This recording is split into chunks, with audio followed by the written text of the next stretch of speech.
Good evening, everyone. You're watching Awaz News. I'm Kubra Ali, and I'll be taking you to top news across Canada.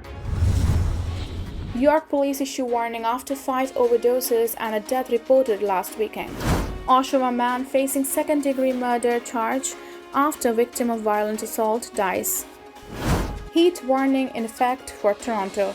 Here's how long the sweltering conditions could last.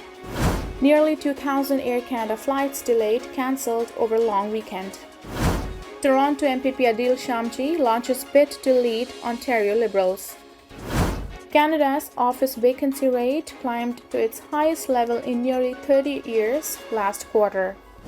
Those were the headlines, and now let's look into the detail. Just in time to help recoup the cost of that Canada Day barbecue, the federal government is set to drop a grocery rebate for many Canadians to help with the rising cost of food.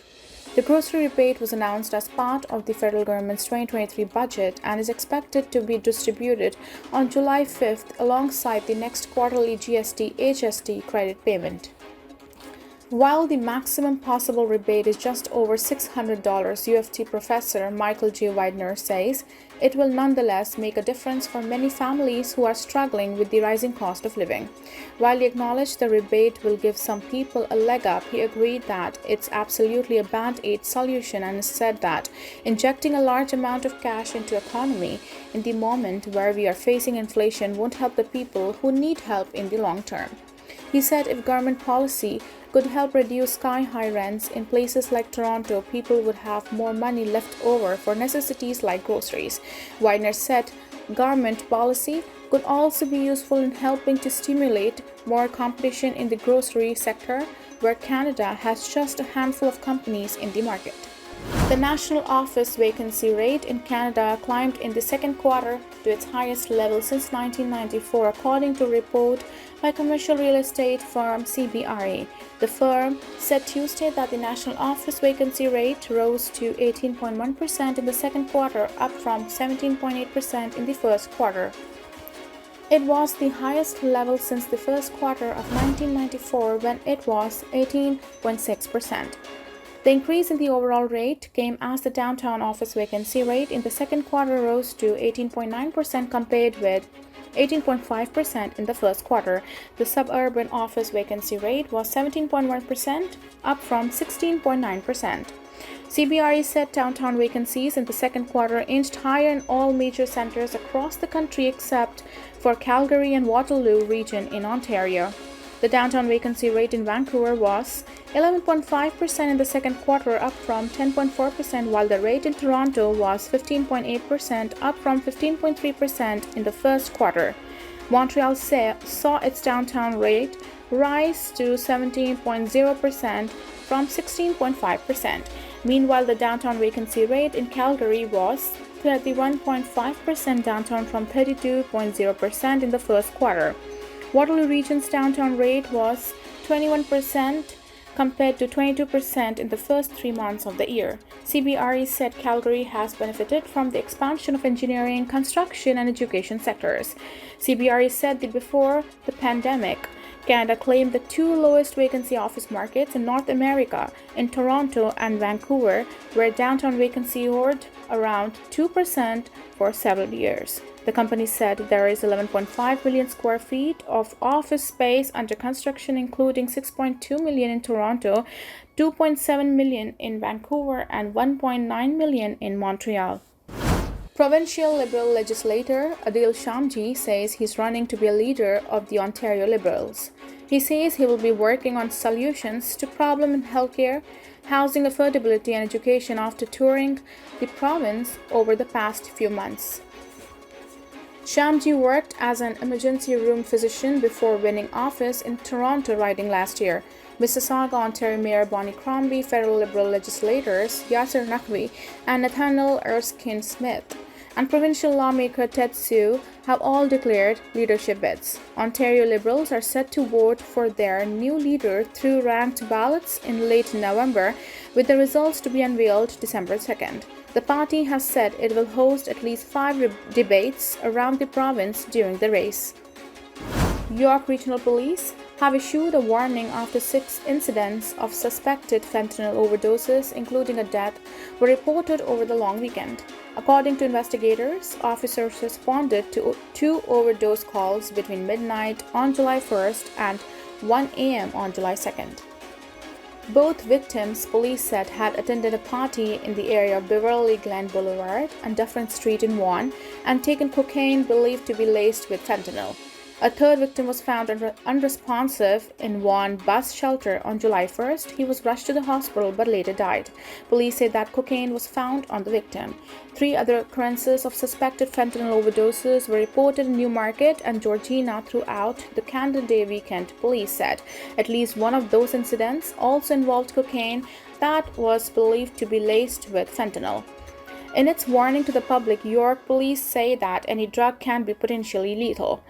Symptoms of an overdose include slow or irregular breathing, pinpoint pupils, muscle rigidity, seizures, and unconsciousness. Individuals can also experience minor side effects such as dizziness, drowsiness, headaches, nausea, and vomiting. Figures from aviation tracker FlightAware show that nearly 2,000 Air Canada flights were delayed or cancelled over the Canada Day long weekend. Roughly half of all trips by the country's biggest airline, including its lower-cost Air Canada Rouge and regional partner Jazz Aviation, were disrupted Saturday through Monday. The 1,965 flight delays and cancellations stand in contrast to figures from some other Canadian carriers, such as WestJet, Air Transat, and Flair Airlines, which registered lower flight disruption levels. They also mark an uptick from the previous weekend despite an unplanned shortage of air traffic controllers at NAV Canada that snarled the travel plans of thousands in that period. Posts and photos of snaking lines and bulging terminals at airports in Toronto and Montreal plastered social media over the past few days as passengers vented their frustration about late takeoffs and customer service. Aviation expert John Gredick says bloated flight schedules and fewer backup planes play a role in travel turmoil, with disruption figures trending upward in a throwback to scenes of post-pandemic airport chaos a year ago.